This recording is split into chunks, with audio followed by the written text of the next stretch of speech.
The drug company AstraZeneca has paused global trials of its promising coronavirus vaccine because of an illness in one of its volunteers. The company says the move is part of a standard process to allow for the review of safety data.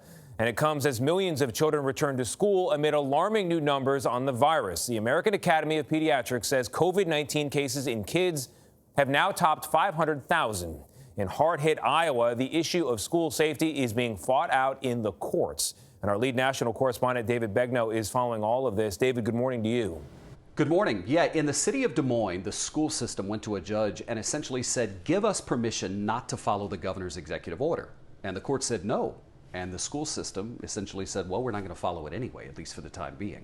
Iowa's governor said, unless you have a test positivity rate of 15%, you need to offer in-person learning half the time. In Des Moines, it's roughly 10% right now. And that 15% bar, experts say, is really high when you consider the fact that the White House Coronavirus Task Force has said communities should not consider reopening until they have a test positivity rate below 10%. And the World Health Organization says it should be below 5% before you think about reopening. Here's the Des Moines school superintendent.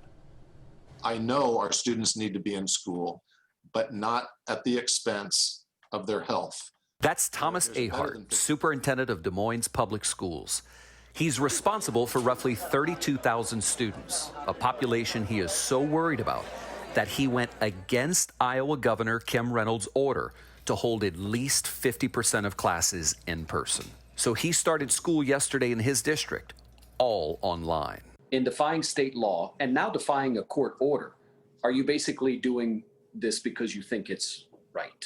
I'm glad you asked that question. That's the only reason that we're doing this. Just yesterday, a judge ruled that Des Moines Public Schools have to follow the rules set by the state.